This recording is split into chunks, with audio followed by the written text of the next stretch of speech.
All righty, welcome back into another episode of Getting Technical, brought to you by Better and Green. I am Ethan. With me, as always, is Wyatt. Three ranked basketball matchups we're going to talk about today. One goes tonight, Friday night, at 10 o'clock Eastern, and then we have two big matchups on Saturday's loaded college basketball slate tomorrow that we will talk about as well. Wyatt, how you doing today, man? I'm good. I'm excited to talk some college basketball. Excited to watch this game tonight. It's a big game tonight, but I am a little worried tomorrow because they are two, one could say, even better games, and we just have so much going on tomorrow. I'm going to be very overwhelmed. We have college basketball, we have NFL, we have college bowl games starting. There's too much going on. There's probably NBA too. There's probably NHL. There's just a lot going on tomorrow. So I actually put quite a bit of focus into this Friday game because I will be watching it pretty vividly, and I have already placed some bets on that. I don't know how much I'm going to get involved on the Saturday slate just because, again, there's so much going on. Usually when that happens, I drop or bet a lot of units, and then it's bad news bears from there. But yeah, excited to talk some college ball and kind of really like these plays. We were talking before the show started. I like almost all of the bets that I have or the predictions I have this weekend. Yeah, like you mentioned, tomorrow is absolutely loaded. Probably one of the more loaded days of the year, if I had to assume. Like you said, the NFL, the college bowl games getting started. But yeah, some great basketball matchups. So definitely don't let those go by the wayside. A couple of big ones. One matchup could be the national championship preview, if you will. So, but yeah, without further ado, we haven't talked basketball here in a while. It's been a pretty slow week in college hoops, not many big matchups. So it is nice that we do have a couple this weekend. First one we're talking about tonight, UConn at Gonzaga. It's 5th ranked UConn, 10th ranked Gonzaga. This game is actually not technically a true home game for Gonzaga. It is played in Washington. It's being played in Seattle. Their home arena's in Spokane. So still kind of a home game. They're still going to have the crowd on their side, but not in their true home arena. Seeing Gonzaga as a 4-point, quote unquote, home dog, over under set around 154. You said you're confident in this one. I'll let you take it first. Yeah, before I get into this one, you made a good point about this game being held in Seattle at technically a neutral site. All three games that we're going to talk about are all neutral sites. So not really. Well, two of them kind of have home court advantage because they're close. Like you said, Spokane and Seattle are a couple, 2 hours away. We'll talk about the next one, which is in the same state as another team, but neutral sites for all three games. Keep that in mind. But yeah, this is actually my favorite play of the weekend, of the day. Favorite play of our college basketball weekend. And it is the under in this game. I actually got the under at 154. I'm seeing 153.5 right now on DraftKings. But love this under. I actually have 1.5 units on it already placed, already bet. The reason for this is kind of simple in my mind. Connecticut has actually had a very tough schedule. Their only loss came to Kansas, who is I don't know if they're top 10, but a top 15 team now. They lost that game 69-65. They then beat North Carolina, which that game stayed under stayed under 100. I think it was 151 was the total in that game. Beat Texas, which the total was 152. And then they beat Indiana, which is their fourth notable game. And that stayed well under the total in this game. So when UConn's playing these tough teams, it seems to always go under, and it's usually not super close. I believe I misspoke on that North Carolina one. I think that one was in the 140s, but the Texas game was 152, 71-81. They are playing Gonzaga, which is probably the higher scoring opponent that they've seen this year, but I just have a really hard time seeing this game go over. Then you look at, Gonzaga. They played UCLA. That game was in the 30s. They then played USC. That game did get over the 150 threshold, but again, it's USC.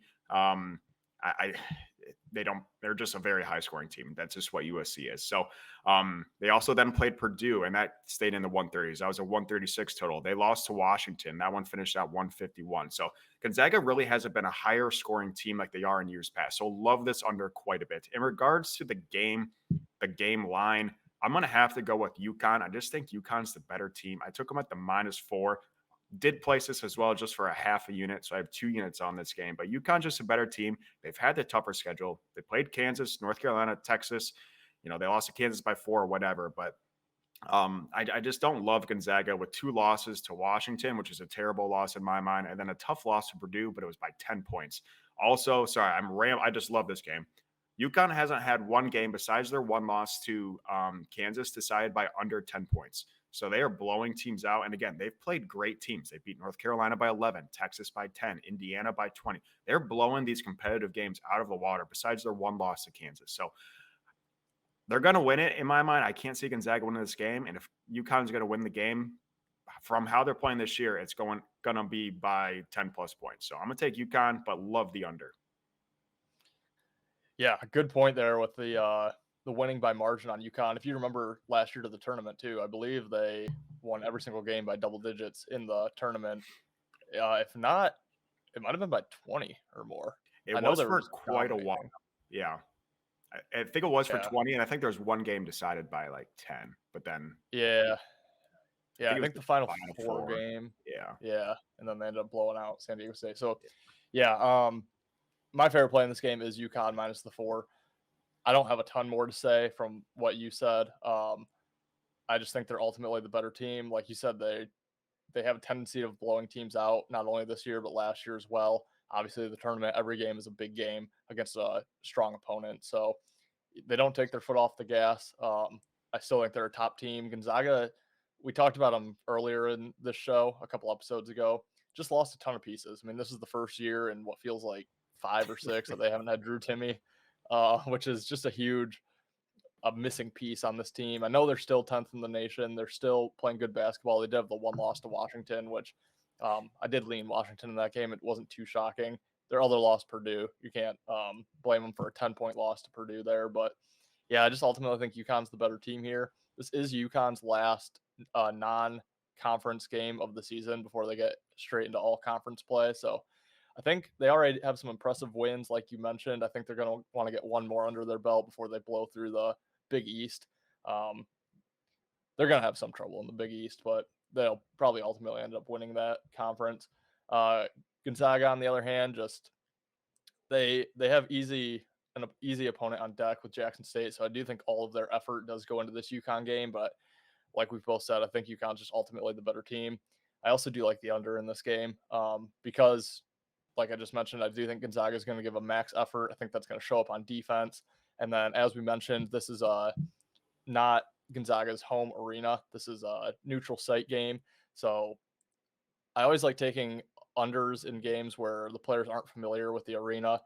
Just the lighting behind the hoop and just some aesthetic things going on in the arena can often lead to scoring slumps early in the game as the teams kind of familiarize themselves with that new court. So I do like the under as well in this game. I think we see a great effort from both defenses. I think it takes the teams a little bit to gel offensively. But like I said, I think my favorite play in this one is UConn minus the 4. Glad we're seeing eye to eye in basketball because if you guys, we do have College Bowl videos out right now. Go check those out, but we did not see eye to eye at all in Saturday's bowl slate. So nice to see that we're coming together on basketball. All right, let's move on to tomorrow's games. The first game we're going to be talking about goes at 4:30 Eastern. Again, right in the middle of all these College Bowl games, right in the middle of the NFL slate.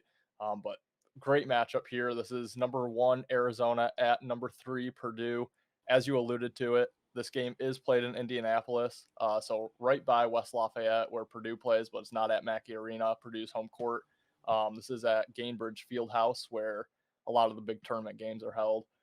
So same thing as Gonzaga. It's still basically a home game for Purdue, but it's not a true home game. This game, I'm seeing Purdue -2, over-under set around 160. I don't have a great feel on the over-under. I would lean over. Just it's tough for me to look at unders in Purdue games because Zach Edey is just so dominant and refs don't know how to ref games that he's involved in. He gets to the foul line all the time, and he's actually a really good free throw shooter for being as big as he is. So tough for me to look at unders in Purdue games, slightly into the over. Favorite play in this game, though, is Purdue -2. I think they get it done. I think Purdue feels like they're the top team in the nation, and at the end of the day, they probably are. So I think they're going to have a big effort trying to dethrone Arizona as the top seed. Arizona's had some good wins already this season. They are coming off a win against Wisconsin. They beat Michigan State, which isn't turning out to be a great win, but They were 21st in the nation at the time of that victory. They went to Duke and beat them early in the year, but Purdue to me is just a different animal than any of those teams. Like I said, Edey is going to be a problem for Arizona, even though they do have the guys to guard him. Like I said, refs just don't really know how to call fouls when Edey's involved. So I think Edey does have a day. Good spot here for Purdue. They're off a win against Alabama a week ago. They haven't played in a week, so they've had a lot of time to prep for this. They're playing Jacksonville in their next game next Thursday, so no look ahead here. Meanwhile, Arizona's off that win against Wisconsin, which was also a week ago. They do have Alabama on deck, and then 15th ranked FAU shortly after that. So kind of a gauntlet for Arizona right now. I just think Purdue really wants that top seed. I think they feel like they're the top seed, and I think they probably are the top team in the nation right now. So I think we get a big effort. -2 at basically a home game for Purdue. I think the line's just too short here. So I'm going to lay it with Purdue in this game. Yeah, I mean, it's tough because, again, it is kind of a home game for Purdue, but not really, again, not the same stadium or court. But you know how we love it when a lower ranked team is favored over a higher ranked team. It's usually pretty obvious. So when I saw Purdue as a 3 ranked team in the country, I know they're probably at home. That's probably why the line's where it's at, but they're a favorite over the number 1 ranked team in the country. I automatically take Purdue. So right when I saw that, I wrote down Purdue at the -2. I'm automatically going to take that. It's almost a given. It's kind of me and yours strategy in the college basketball world. Over under, it's got to be the over. This is I haven't bet it yet, but this might be my one play I bet on Saturday in college basketball is the over in Arizona Purdue. If you don't know anything about dead nuts over teams, it's the definition of Arizona and it's the definition of Purdue. These teams love to go over. They love to score 80 plus points a game. These lines are usually right in the 150s, 160s. So I honestly think this line's a little short. I think this should probably be up to 165, kind of like what we're going to see in the next game we talk about. I think that's kind of where this line should be. So I think we're getting a little bit of a gift at 160. I'm going to wait because I wouldn't be surprised if this line actually keeps going down, which is shocking. I don't know why it would, but it seems like probably sharps are on the under in this, which makes me a little public. But 2 dead nuts over teams is my same strategy in the NBA. When I see 2 like teams offensively or defensively, I either take the over or they take the under. So these are 2 very high offensive teams, not the greatest defensive teams. Give me the over all day. And it's got to be Purdue at the -2. Might just end up rocking Purdue on the money line. Yeah, I think that money line's probably the way to look at it. I don't like coming down to free throws at the end of the game with college kids at the end of the day. So, yeah, I would definitely go money line if you're looking to back Purdue.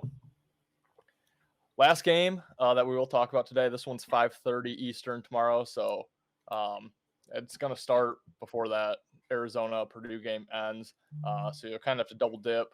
Might be a day to pull out the 5, 6, 7 TVs because of all the football on. You got 2 great college basketball games. Yeah, I'm gonna have to fix my setup before we get rolling tomorrow. But this would be, in my opinion, the least interesting of the 3. We have 14th ranked Kentucky at 9th ranked North Carolina. Again, neutral site game. This game is in Georgia, so still closer to North Carolina, but not really. You can't call it a home game whatsoever for North Carolina here. I am seeing the 9th ranked UNC as just about a 1-point favorite. So basically a pick 'em here, over under 164.5. Really don't love this game. I'm going to let you tear into this one first. Yeah, this is my least favorite by far. Most likely will not have a bet in this game. I do have the over as well, simply because I think this is honestly too high as opposed to Arizona and Purdue. I think was too low. I think this is just a little too high. So I think it's a little fishy. So I think a lot of people are going to be jumping on the under in this game. So I do like the over. I think you should wait on this because this one I think should definitely keep moving downwards. North Carolina is a pretty high scoring team. Kentucky is kind of like Kentucky's lines are usually in the 150s. 165 is very high for a Kentucky team. So I'm going to go with the over just because I think it's a sharp play. In regards to who's going to win this game, your guess is as good as mine. I have Kentucky written down. I don't love that at all, to be honest. I don't love it. The one game that really surprised me was a 22-point win against 8th ranked Miami for Kentucky. That was a massacre. But then, like 2 games later, they go and lose to UNC Wilmington by 7 points. A very bad loss. They also did lose to Kansas by 5 as well. So I just think they're a little inconsistent, but I think they're really going to get up for this game. I also think that UNCW was I think it was honestly right after that Miami game. There might have been 1 game buffer, but just a bad spot, letdown spot. In regards to North Carolina, they lost to UConn, they lost to Villanova in overtime, they beat Arkansas, and they beat Tennessee. So they're staying pretty consistent. That Nova game was right down to the wire, went to overtime, so nothing too bad there. UConn, I do think, is probably the best team in the country in my opinion, so a decent loss there. I don't know. I'm going to take the inconsistent team in Kentucky, and I usually don't like doing this, but I just think they're going to get up. I think they're going to have a lot of motivation to prove themselves back before that game against UNCW. So they have dropped a decent amount in the rankings, up to 14th. They've also just been not great the last couple of years. Kentucky, we all know, is that early or mid 2000 powerhouse team, and they just haven't really got there recently. So I think this is a big game for them to get back into the top 10 talks this year before conference play starts. So I just think I think they're going to get up more than North Carolina is. And to be honest, I hate North Carolina. So I'll take Kentucky, but yeah, this is my least favorite game. Most likely will not have a bet. If I do, it will be on the over. Yeah, agreed. I don't think I'm going to have a bet in this game as of filming. We'll see if anything changes from now until tip-off tomorrow, but you hit the nail on the head. Kentucky's just been inconsistent this year, and that's the reason I can't back them here. Just not sure what team we're going to get. The one game you didn't mention is an overtime win against St. Joseph's. They ended up they squeaked out that win. They ended up winning by 8, but it did go to overtime. So they were in real danger of dropping another out of conference. It would have been a pretty bad loss for Kentucky there, but like I said, they did pull it out. So their only bad one right now is to that UNC Wilmington. But I'm going to lean on North Carolina here. Main reason I think North Carolina comes into this season with a chip on their shoulder after having a letdown season last year. We've talked about that in the past, but missed the tournament completely when they came in as the champion favorite. So really bad year for North Carolina. I think they're looking to have a bounce back year this year, which we've already seen the wins against Arkansas, Tennessee that you mentioned, tough losses to Villanova and UConn. The main reason I'm looking at North Carolina, they are off that loss to UConn.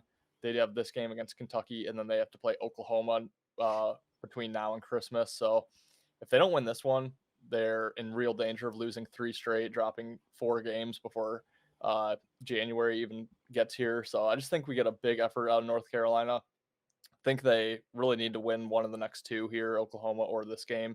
And I think they feel they have probably a better shot here against Kentucky. So I think we get a big effort from North Carolina. I think they're ultimately the better team here. Like we said, not really a home game for them, but is a little closer to home for them than it is Kentucky. And yeah, I think North Carolina is the better team with the better effort in this game. I like the spot for them. So, like I said, not sure if I will be playing anything in this game. I also do lean the over with you, but that total is pretty high. Just not sure if I can get there with it. So lean the over, lean North Carolina, but like we said, least favorite game on the board tomorrow that we talked about today. Any other games that you wanted to mention? There is a loaded slate. Like you said, there's a lot of other football on that I know we've kind of focused a lot of our time to. But I know your boys, Michigan, I do believe are playing tomorrow. My Spartans are playing tomorrow. It's tempting to take plus 4.5 against 6th ranked Baylor. Don't do it. I cannot get myself to do it. Yeah, we'll see. But yeah, did you have any other game? There's nothing that I really wrote down, but yeah, you said I actually really like that Michigan State line, not gonna lie. And I know you're a Michigan State fan. It's at Michigan State, I'm assuming, since the line's where it's at. But yeah, Michigan also plays. They play Eastern Michigan. I will probably bet that game, but I never advise you to tail any of my Michigan bets because it's all emotional. I never bet against my team, so you can probably guess who I'm betting on. There's some also really good games that we haven't talked about, and if I do have any plays on those, I will tweet them out, and that's how I want to end. I am continuing to tweet out college basketball tweets picks that we don't talk about on the show. I'm done tailing my guy. I used to tail this guy on Twitter. I'm done. He's lost me like 6 in a row. And that's too much. And I'm just better off betting myself. I had a really big win this week. I actually picked the upset on who was it? Creighton. Creighton lost outright. Picked that one and at the plus 13 for UNLV, I believe. So make sure you are following me and Ethan on Twitter. I know we're pretty active in college basketball, pretty active on Twitter and betting for all sports. I know I dabble in the NBA, NHL, NFL, college football, and college basketball. Ethan, I know you're in all of those as well. So if you want additional plays, you can look at Twitter. But yeah, I'm excited for this weekend. Again, it's overwhelming. Be careful with your units, how much you deploy. That was my mistake last weekend. I'm not going to make the same again this week, but it is tempting. There's a lot going on, so just be careful. Yeah, a ton going on. I also will be tweeting out all college basketball plays.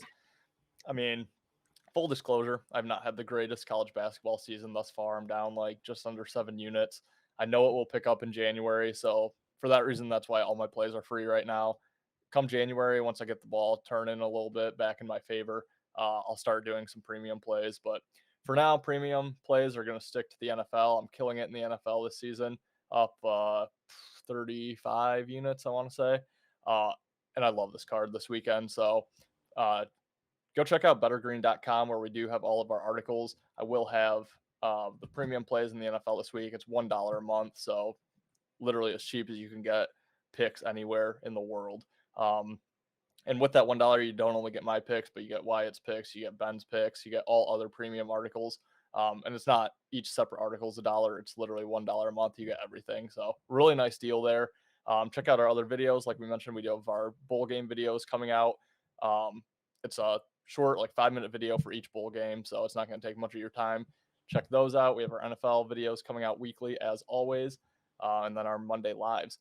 Last thing I will say, just on that Michigan State game, that's also another neutral site game. It is Little Caesars Arena. So it is still in Michigan, in Detroit. More home game for State than Baylor, but not true home game. Other than that, guys, we appreciate it. Hit that like button on the way out. Leave us a comment. Let us know your favorite play for tomorrow's slate, and we'll see you in the next episode. You better start listening to the Better and Green podcast. You will not regret it. Trust me, trust me, trust me. And hey, I'm Dean Blandino. Welcome, welcome, welcome to Better and Green, eh? To Better and Green, eh? To Better and Green, eh? Listen in and cash out. That's what it's all about. Come on, let's make cash now.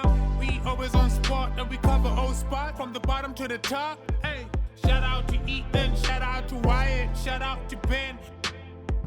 Welcome, welcome to our podcast. Better and Green.